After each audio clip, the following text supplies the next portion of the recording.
Please join me in welcoming DoorDash co-founder and CEO, Tony Zhu. Tony will be interviewed by John Fort, co-anchor of Tech Check on CNBC. Is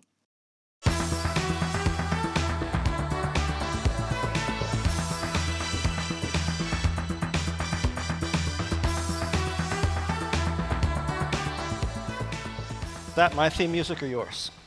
I don't know. It's pretty great. Yeah, just can't get enough.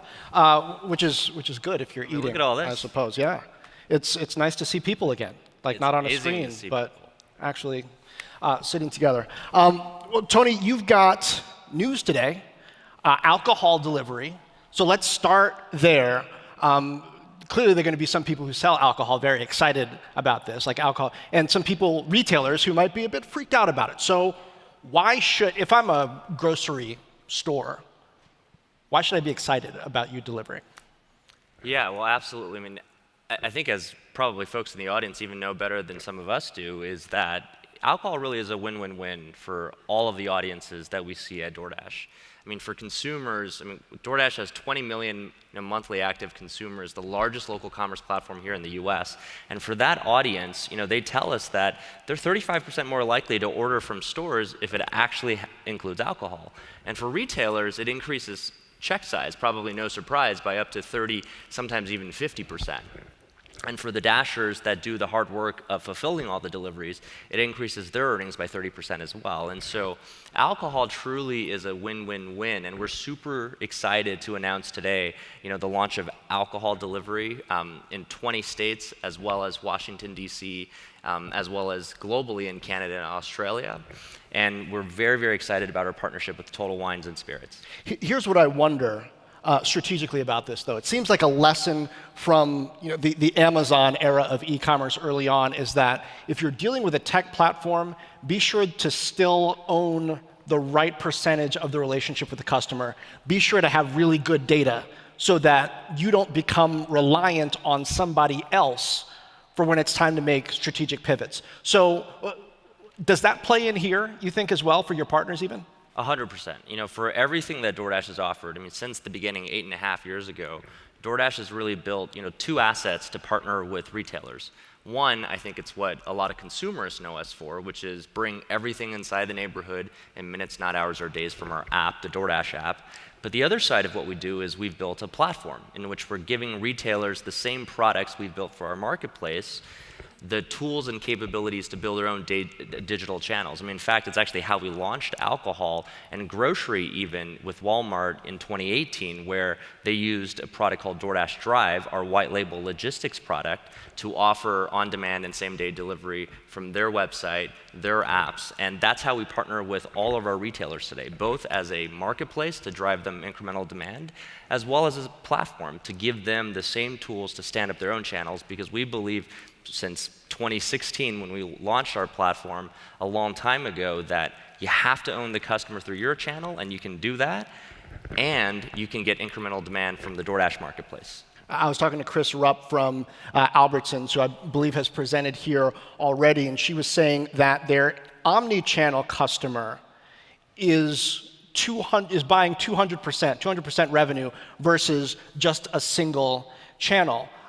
So there's big opportunity there top line wise, but also you've got different costs, right? If the customer's not coming to the store and sort of doing that delivery portion for you, you got to look for new, maybe higher margin services to help make that worth it. Is there a crunch coming for, I guess, the players that are able to figure that part out and the ones that aren't? Well, let me take that question maybe in two parts. I think the first part, Chris and the Albertsons team is absolutely right. Customers are shopping online, offline, on the go, and if you think about it, the greatest privilege that everyone in this room has is that we all eat 20 to 25 times a week. That's what our customers do. And that's why they're going to sometimes order delivery, sometimes they're going to go inside of a store and pick up things, sometimes they're going to cook at home, sometimes they're going to get takeout, sometimes they're going to eat frozen food, sometimes they're going to get convenience items. They're going to do all of these things. And that's why we're super excited, for example, of launching Double Dash with Albertsons. And frankly, that's our pilot into really mending and blurring, combining the worlds of restaurants and grocery, where now at the end of a restaurant order, you can add a grocery order on top of it too, so that grocers, can really help these consumers get eggs for the next day, lunch for the next day, dinner and meal plan for the rest of the week. And so again, the worlds of, online, offline are blurring, but also the worlds of where that shopping occasion is happening, that's also blurring. Now, from a profitability perspective, that's the second part of your question. I think we're all trying to still, figure this out together, because in many ways, we're trying to first tailor to the consumer, and second, we're trying to figure out what does that blended portfolio look like, store by store. Today, we're also super excited to announce, even more partnerships in grocery with the likes of Cardenas as well as Weiss Markets. Right, and when we talk, yeah, exactly, the regional grocers. And when you talk to every grocer, every store, they have their own unique needs. Sometimes that means DoorDash can send consumers into the store. I mean, we have the largest audience. Sometimes that means getting it ordered through the grocery store, and sometimes that means getting it through the DoorDash app. How does that work? You sending them into the store? You mean they're setting up their basket on DoorDash and then they're picking up in store? Absolutely. The buy online, pick up in store? Absolutely. And I think you saw during this pandemic, even before the pandemic, but certainly accelerated during the pandemic, all retailers, really lean into e-commerce, doubling down on the fact that consumers are going to shop in many different ways, and they're going to do it across many different channels. Are you making your partners smarter? Absolutely, we hope so. I mean, we're sharing, information both in terms of obviously what they're doing in their channel, right, and best of breed, but we're also taking what we've learned after 8.5 years of building, the leading best-in-class local logistics platform from a fulfillment perspective, as well as the app from a consumer audience perspective, to really teach retailers alike, how do you build your channel? How do you get to the same, number of customers and order frequency that maximizes the value for them? I wonder if the value proposition is different the way you see it for a regional partner versus an Albertsons, right? Because often I think of regional and local providers as sort of wanting to specialize in knowledge about their community, particularly, but then also being wary, perhaps, of sharing that knowledge with others. Did you have to navigate that in these local relationships? Were there needs that were different? Were there things that you had to address with them that were different from when you're dealing with an Albertsons? Well, one of the reasons why I believe that's so powerful about local commerce and the fact that it still represents the vast majority of GDP is consumers really want to buy from many different stores. That's why there exist hundreds of thousands of grocery stores. And our relationship obviously is very, very private, one-to-one with every particular retailer we work with, but we also get to take the lessons learned across, not just grocery, but convenience partners like 7-Eleven, CVS, Walgreens, Wawa's, every national restaurant chain, to really help everyone understand what's happening with the consumer, where are they shopping 24/7, not just the hours of operations in which these stores are actually open, and facilitate, the revenue that maximizes the portfolio for every retailer. If you were, and this is a big if you were running a grocery store right now, there are all these technologies out with computer vision that are, for example, able to look at a shelf, track inventory, track maybe the customers going into a store and see, where are they looking, what are they picking versus what are they not. A lot of those providers are here at Grocery Shop. I imagine it's expensive as an investment for even a smaller player, but you get data out of it. Do you know how to use that data? What are the extra costs that you need on the back end to be able to utilize it? That's a different question. But is that an important investment at this stage in the industry to have all of that kind of data of what's happening inside a store? I think it depends a lot on what the retailer is trying to solve and what problem you're actually trying to solve. I think technology, for the sake of building technology alone, is probably not a sufficient reason for investment. That said, to your point, there are lots of amazing companies, that are going to be in the, showrooms today talking about actual problems that they can solve for you, whether it's figuring out well, where are the apples left in aisle 6, or how many there are, or how do I get real-time pricing of all the promotions and across all the different channels I want. I think there are real problems that will truly improve the consumer shopping experiences. Those are the technologies I would encourage retailers alike to study very, very closely. How are you deciding which of those types of technologies to invest in and whether to build it yourself or to partner? You've got inventory and Dash Marts now yourself and other needs along those lines. Is there a process that you go through, a checklist to figure out what's worth investing in versus not? Yeah, well, look, I mean, the easiest way to know is really to do it on your own and really learn. I mean, it's one of the reasons why we build Dash Marts. We build Dash Marts really as a platform opportunity to grow the distribution as well as the hours of operations, frankly, for every retailer. Every retailer can get even more further penetrated into their existing geographies or grow into new geographies in a much more capital efficient way. Now, at the same time, to your point, we've never built a store before. We're not trying to solve anything experiential. I think that's what everyone in this audience is excellent at. What we're trying to do is we're trying to be the convenience partner for all use cases and channels for every single retailer. And so we're learning from first principles, what are the difficulties, how can we invent for the consumer, for the retailer, as well as for the Dasher. How do you solve the hot sauce problem? I call it the hot sauce, because a couple weeks ago we ran out of hot sauce, okay. Right? And so the first thing I did, because I had been talking to you guys so much, is I went on DoorDash and I was like, inconvenience. Do they have like real hot sauce that I could eat with Mexican food? And you didn't, right? So I guess we had to, actually we went to my mom's house and she had some cool hot sauce she gave me to bring home. But it seems like an interesting opportunity for everybody in this room to solve the hot sauce problem, because generic hot sauce is abundant, right? You can get bad hot sauce at but like the really good stuff, like the specialty hot sauces, I don't know. It's hard. What do you do? Well, I think you build a platform like we have at DoorDash to allow anyone to sell through us, and consumers ultimately will decide, like yourself, which hot sauce do they actually want, and they will actually go and solve their own problem in many ways to the platform that actually carries all of that selection. I mean, take for example Dash Mart. We're carrying lots of products actually from grocers, retailers, and local merchants alike that are not DoorDash inventory. I mean, this is what I mean by growing the reach of these stores. This is not hot sauce, but take, for example, Brothers Barbecue in Denver.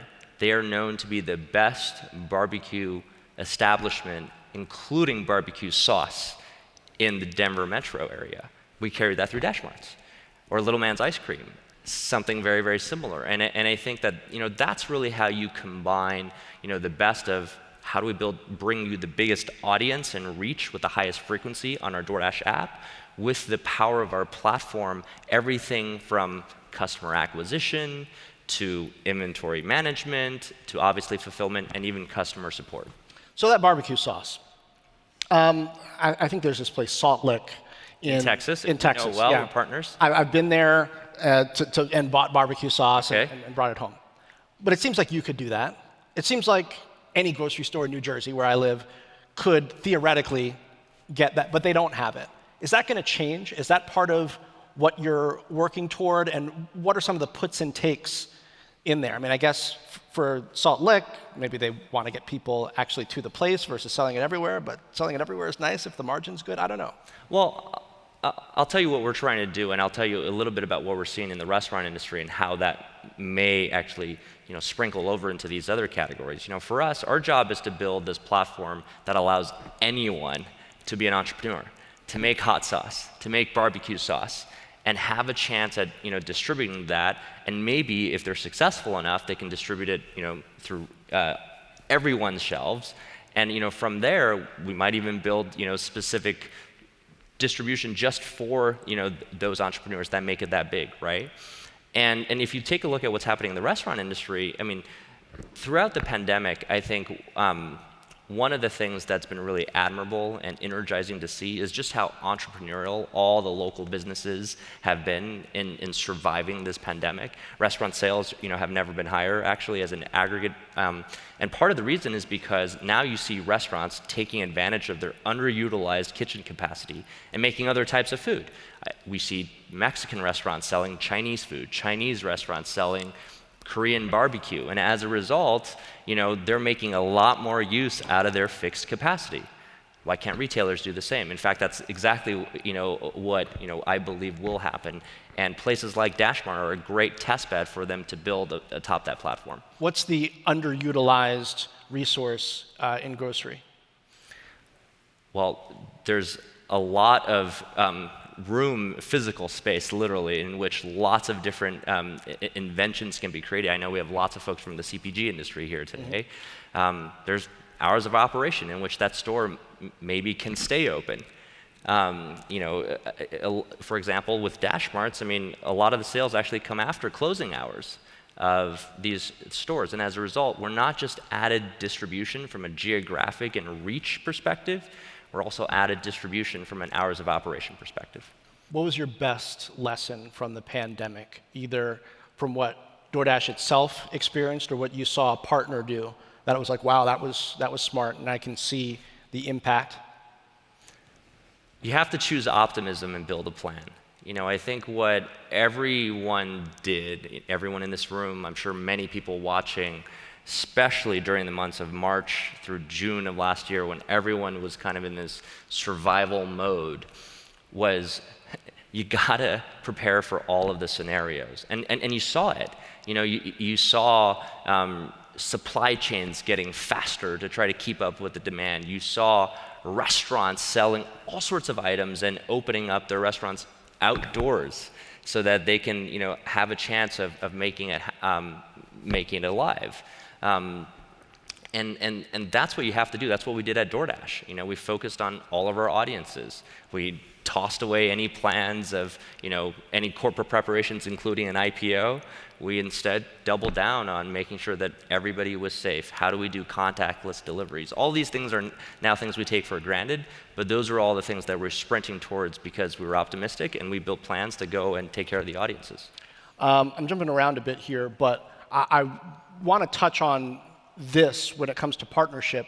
What do you think, if anything, makes you different from an Instacart, from an Uber Eats, from any of the various delivery partners that your partners could work with? Well, I think it really depends on what people are looking for. But as a general statement, DoorDash offers the largest audience that shops with us at the highest frequency because we started with the highest frequency category of restaurant delivery. And because we have the largest logistics network that covers every store, we can solve for any use case. We can solve for something in 10 minutes. We can obviously solve for something in 1 hour and beyond. And now we're building even extra capabilities because we've always built both a marketplace as well as this platform to give you the white label products to build your own channel. Those capabilities now span beyond logistics to inventory management, customer support, and many other products. So let's go back to Double Dash then, because you're talking about high frequency. Do you expect the upsell to be more, hey, you're getting some stuff from a restaurant, do you want some eggs and milk and bread with that? Or is it going to be more, hey, you're ordering all these groceries, do you want, a burger or, some sushi from this other restaurant or even from, the convenience area within the grocery store with that?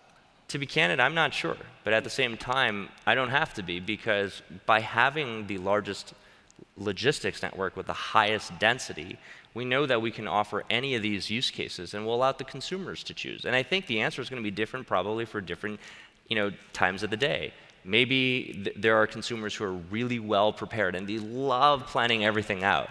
Perhaps that's a certain use case. Maybe there are parents out there like myself who sometimes forgets to prepare meals for their toddlers or something like this, and you need something right away. So you made this for you, is what you're saying? I made part. I think the beauty about our business again is that people eat 20 to 25 times a week, and when you add all the shopping instances on top of it, it's hundreds of times per month. And so as a result, what we're trying to do is we're trying to build the most flexible platform, the most powerful set of tools to give retailers to reach the largest audience the most number of times. Your prediction on what's going to be the biggest change between now and the next time grocery shop meets? I think the pandemic kind of gave us a glimpse into it, which is innovation's slope of growth, so its second derivative, it's only growing, which means that things are only going to, I have no idea how many exhibitors were brought here this time. It's probably going to be twice that number, as people really start recognizing that if we start thinking about how consumers behave, how it's across different channels, online and offline, across possibly hundreds of times and occasions per month, that's opportunity is so big that we're just at the very earliest innings. All right. I'm sure the grocery shop folks love that prediction. Tony Xu, CEO of DoorDash, thank you. Thanks so much, John.